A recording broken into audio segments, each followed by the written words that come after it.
ఇక్కడ పుట్టిన ఆ గుణము లేనటువంటి పిల్ల, కోరి వచ్చినటువంటి ఆడదాన్ని తిరస్కరించడం మహాపాపం.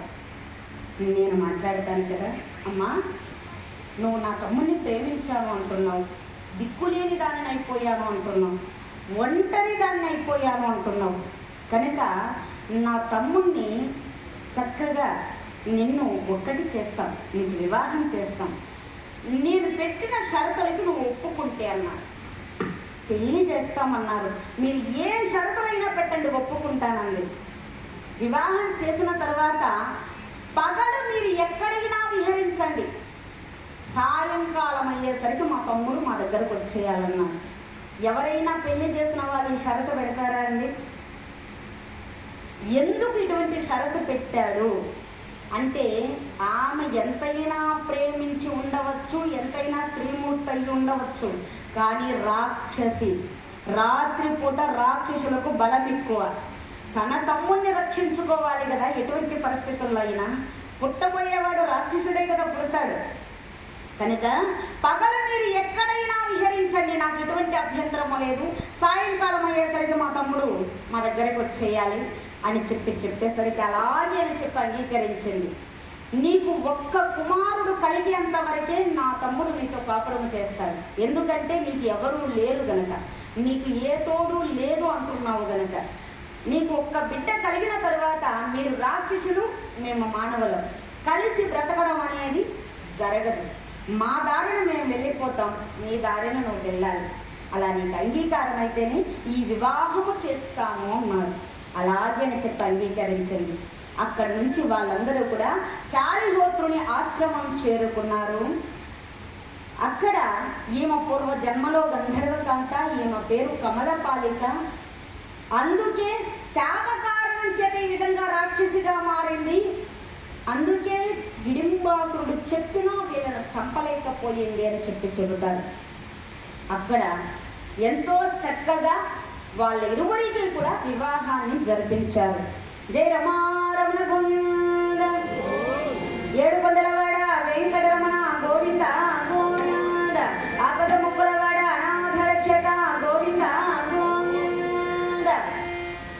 ఆ తరువాత చక్కగా వాళ్ళు అక్కడ ఉన్నటువంటి అరణ్య ప్రాంతాలలో అంతా కూడా, పర్వత శిఖరాలలో అంతా కూడా చక్కగా విహరించారు. తరువాత భీమసేనుడి సంయోగ కారణంగా గర్భాన్ని ధరించి సజ్జోగర్భంలో, ఇప్పుడు 9 మాసాలు గర్భాన్ని మొయ్యలేదు, సజ్జోగర్భంలో ఒక పిల్లవాడికి జన్మనిచ్చింది. జయ అక్రూర వరద గోవింద. ఆ పిల్లవాడు ఎలా ఉన్నాడండి? నెత్తిపైన ఒక్క వెంట్రుక కూడా లేదు. మనము తిరుపతి కొండకు చక్కగా వాళ్ళ కొండపైన గుండు చేస్తే ఎక్కడైనా పొరపాటున ఒక వెంట్రుక తప్పిపోవచ్చేమో, కానీ ఈ పిల్లవాడి తలపైన వెతుక్కుంటే కూడా ఒక వెంట్రుక లేదు. కుండ బోర్లిచ్చేస్తే ఎలా ఉంటుందో అలా ఉంది. కుండకి ఘటము అని పేరు కనుక ఆ పిల్లవాడికి ఘటోత్కచుడు అని చెప్పి నామకరణం చేశారు. పుట్టగానే పెరిగి పెద్దవాడైపోయాడు. భూత ప్రేత పిశాచ గణాలతో, రాక్షస గణాలతో ఒక్కసారిగా తన తండ్రి ముందు వ్రాలిపోయాడు. ఆ ఘటోత్కచుడు నమస్కారం చేశాడు. చూశాడు భీమసేనుడు.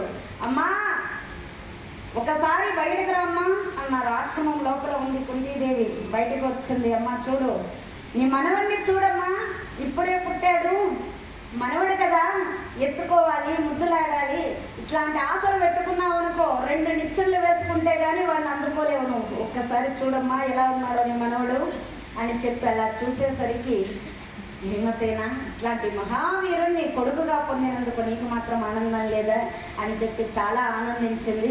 అమ్మా ఇంకా మీరు బయలుదేరండి అన్నాడు ధర్మరాజు గారు. వాళ్ళకందరికీ కూడా నమస్కారం చేసి, మీకు ఎప్పుడు కావాలంటే అప్పుడు నన్ను తలుచుకున్నటువంటి మరుక్షణంలో మీ దగ్గరికి వచ్చి మీకు నేను సహాయం చేస్తానని చెప్పి మాట ఇచ్చి తన తల్లిని తీసుకొని ఘటోత్కచుడు అక్కడి నుంచి వెళ్ళిపోయాడు. ఆ తరువాత అక్కడికి వ్యాస భగవానుల వారు వచ్చారు.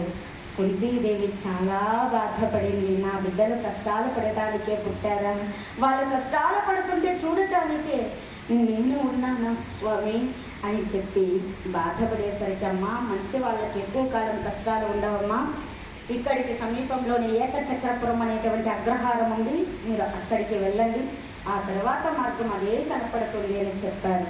అక్కడి నుంచి వాళ్ళు భగవన్నామం చేసుకుంటూ ఏకచక్రపురానికి బయలుదేరారు పాండవులు తల్లితో సహా. త్వమేవ శరణం త్వమేవ శరణం కమలోదర శ్రీ